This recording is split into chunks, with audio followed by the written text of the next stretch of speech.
girl here, Camille Thompson, back with another video. So in this video, we're going to talk about best practice for your rental business, right? I'm not sure if you're using Turo or Getaround or Hire Car as your platform, but wanted to talk about some things that I put in place and just to make sure that you are being proactively doing it so you can get the best out of it.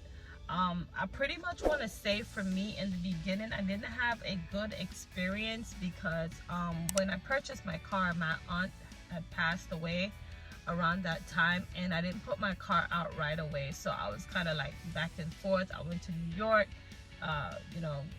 buried my aunt, came back, then I had to do some things with the car, get it in maintenance.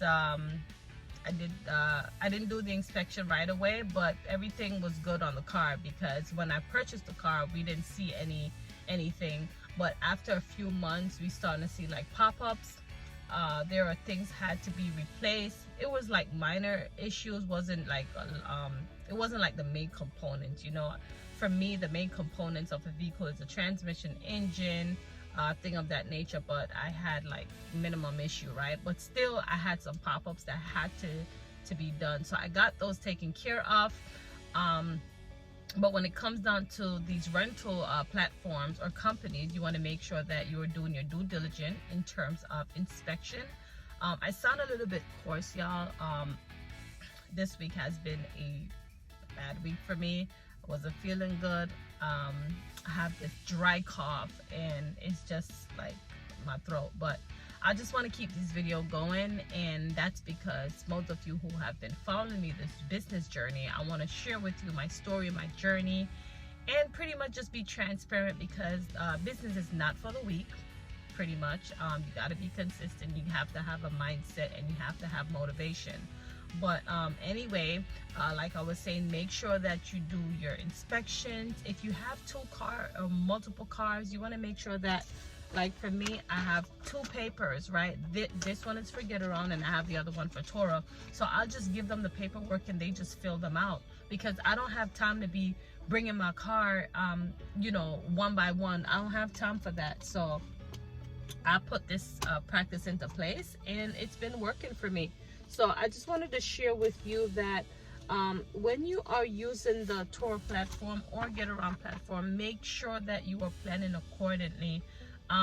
Someone suggested me about CarSync. I haven't used it yet, and that's because it's a little weird. When I try to sign up for it, it's asking me for my plate number, and then when I put in my plate number, it's giving like, I don't know, maybe I don't have the right version, but I'm gonna go back or try to seek some help for it. I heard that CarSync is a good app to use because it helps you to mitigate any schedule conflict, if you will.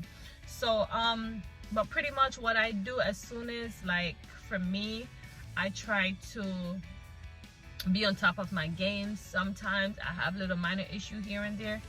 I don't want to talk bad about anyone, but just be careful of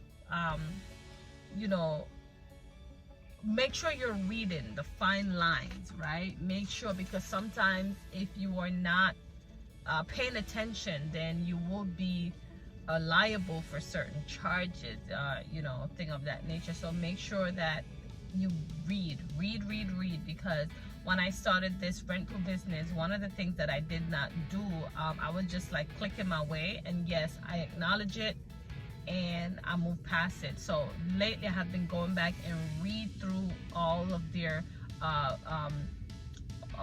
disclaimers and policy and thing of that nature, because once you violate it, right, your car can be unlisted, your car can be suspended, and you're in this to make money, if that makes sense. So you want to make sure you're doing your due diligence and taking proper precaution of your vehicle and make sure you could get the most of it. For me, I thought this business was going to be like more of on the active side. It can be if your car has been booking for, let's say, more than 20 days per month. 20 days for the month, right? Did I say that right? I hope I did. Yeah, so so you can get the most out of it. But if your car is not booking that often, then it's gonna more look on the passive side, if that makes sense. The more cars you have is the more money you can make, but it comes with more headaches. You know, for me, the 2 cars that I have, I noticed that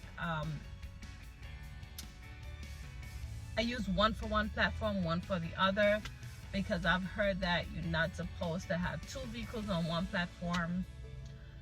You know, I'm gonna leave that up to you.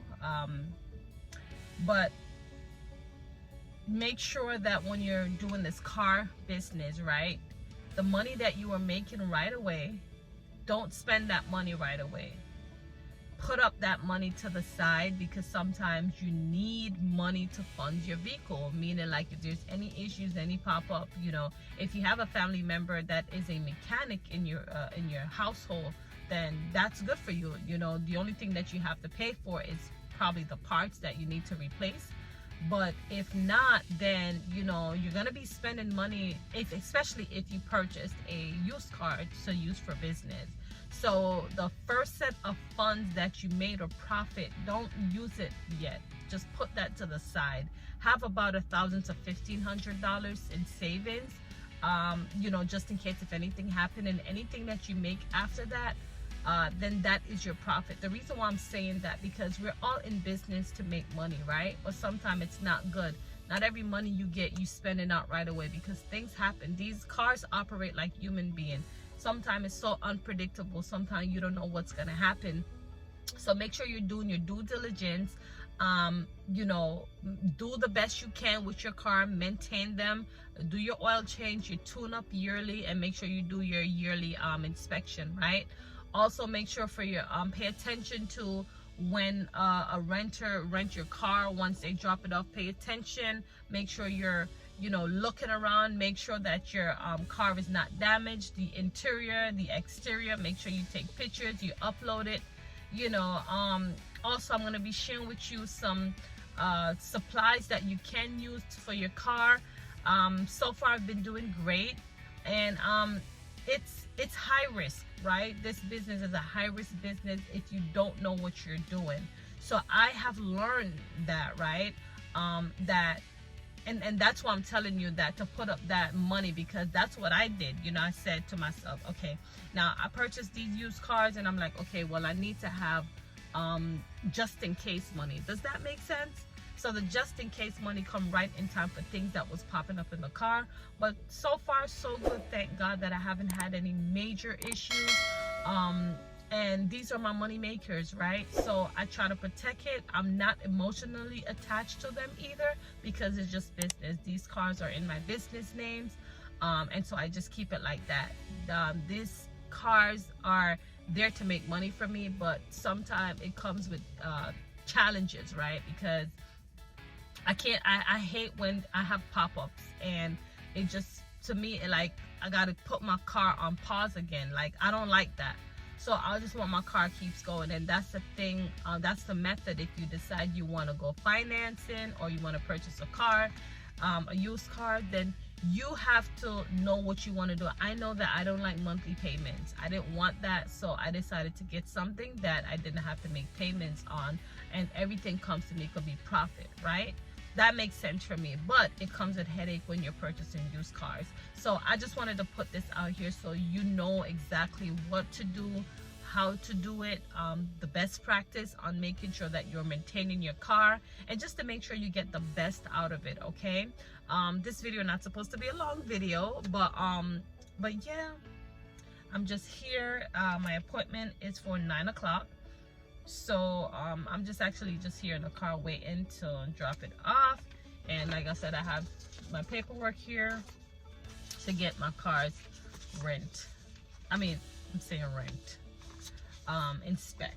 inspection. All right, y'all, so I'll see you guys later. Don't forget to give this video a thumbs up, also to subscribe if you're brand new to this channel here. Take care. Bye.